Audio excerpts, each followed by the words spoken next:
Pemirsa, hari ini pemerintah bersama dengan sejumlah pakar dan ormas Islam menggelar sidang isbat untuk menetapkan awal Ramadan 1447 Hijriah. Apakah awal Ramadan akan jatuh esok hari atau lusa 19 Februari 2026? Kita akan membahasnya bersama dengan Periset Pusat Riset Antariksa BRIN, Bapak Rorom Priyatikanto. Assalamualaikum, selamat sore Pak Rorom. Waalaikumsalam, selamat sore. Ya, dengan Eva di studio, Pak Rorom, dari pantauan BRIN, bagaimana posisi hilal terkini hingga sore hari ini, Pak Rorom? Iya, jadi untuk wilayah Indonesia, posisi hilal saat matahari terbenam nanti atau salat maghrib itu masih berada di bawah ufuk, artinya pada saat itu belum mungkin untuk diobservasi sama sekali, baik menggunakan teleskop optik ataupun radio. Nah, mengapa demikian? Karena waktu konjungsinya memang belum berlalu ya untuk wilayah Indonesia. Maka dari itu pada tanggal 29 Syakban kali ini ya dimanapun lokasinya sepanjang itu berada di wilayah Indonesia, bahkan di wilayah Timur Tengah sekalipun, pengamatan hilal masih amat sangat tidak mungkin untuk dilakukan. Baik, Pak Rorom, artinya fenomena astronomi sampai sore hari ini diketahui bahwa hilal tidak akan terpantau nanti ya. Dari sudut pandang BRIN, lalu apa urgensi masih melakukan rukyatul hilal, Pak Rorom?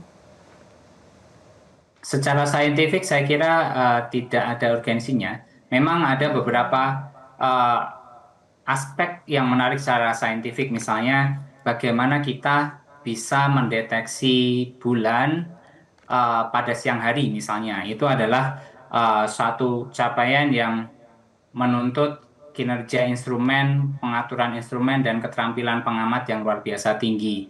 Nah, sehingga kita bisa meningkatkan kontras dari citra bulan pada saat siang hari. Akan tetapi ketika bulan masih berada di atas ufuk dan kondisi siang hari itu bukan dianggap sebagai hilal. Bukan itulah yang menjadi acuan kalender Islam. Nah, maka dari itu kita perlu sedikit pisahkan ya. Memang secara saintifik ada isu-isu yang menarik untuk ditelusuri. Pengamatan bahkan menjelang matahari tenggelam, meskipun hilalnya bulannya belum bisa dibilang hilal, itu menarik. Akan tetapi eh, bukan itu yang menarik secara aspek Islam gitu ya. Baik, nanti BRIN juga akan mengikuti sidang isbat, betul ya Pak Rorom? Ya, ada peneliti kami yang hadir dalam sidang tersebut. Laporan apa yang nanti akan disampaikan dalam sidang isbat? Nah, biasanya BRIN akan memberikan pandangan secara teoritis, hasil perhitungannya bagaimana, kondisi saat ini bagaimana, tapi memang tupoksi atau tugas untuk melakukan pengamatan secara langsung itu bukan berada di BRIN, melainkan sudah ada di ranah tugasnya BMKG. Maka dari itu memang keberadaan peneliti atau kolega kami di BRIN di sidang isbat itu lebih ke memberikan pandangan secara perhitungan, hisab, dasar-dasar ilmiah kenapa ada imkanur ruqyah dan sebagainya itu akan disampaikan oleh beliau, akan tetapi untuk laporan hasil pengamatan tentunya akan disampaikan oleh pihak-pihak yang lain.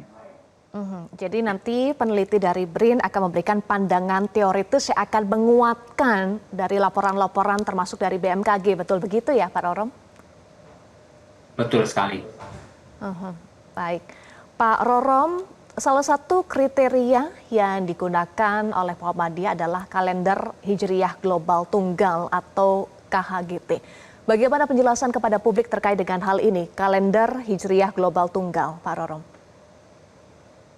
Nah, bila merujuk pada penjelasan yang disampaikan di laman Muhammadiyah misalnya, bahwa KHGT itu punya beberapa prinsip. Salah satunya memandang bumi sebagai satu entitas tunggal, tidak ada batas atau zonasi waktu yang diterapkan selama ada satu wilayah di bumi yang sudah memenuhi kriteria, misalkan eh, umur bulan lebih dari 8 jam, elongasi lebih dari 5 derajat, maka seluruh permukaan bumi dianggap sudah berganti bulan. Nah, itu yang saya pahami dari prinsip dari kalender Hijriah global tunggal. Nah, akan tetapi di sisi lain, ya kita perlu menekankan pentingnya mempertimbangkan distribusi manusia di permukaan bumi. Sebagian besar umat Islam, tidak sebagian besar, tapi cukup besar jumlah umat Islam yang berada di wilayah timur seperti Asia Tenggara.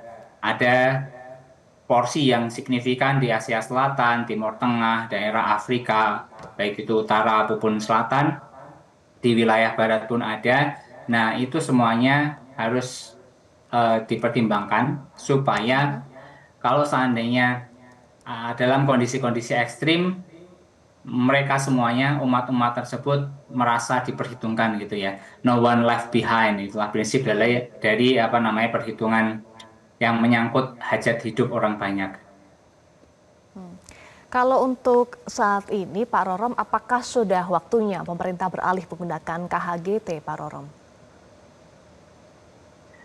Dari segi praktis memang praktis ya. Masyarakat pun akan merasa wah hilang ketidakpastiannya ya. Udah pasti oh besok akan eh, Ramadan, besok tanggal sekian akan Idul Fitri dan sebagainya.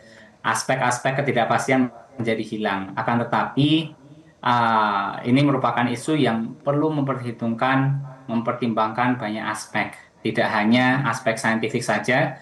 Kalau tanya aspek astronominya mungkin saya bisa jawab, akan tetapi kalau aspek hukum fikih Islam, kemudian aspek sosial masyarakat, tentunya ada pihak lain yang lebih handal untuk menjawabnya begitu ya.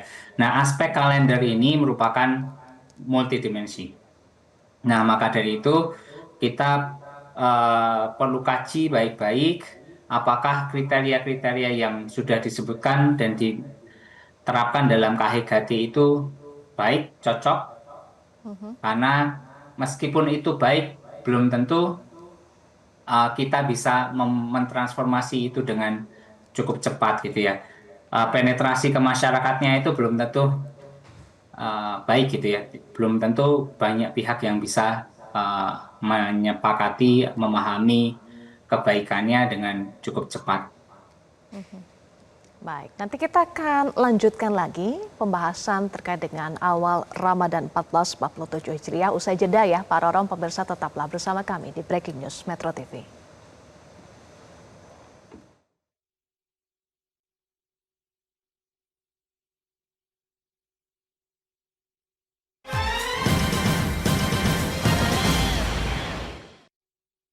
Dipersembahkan oleh,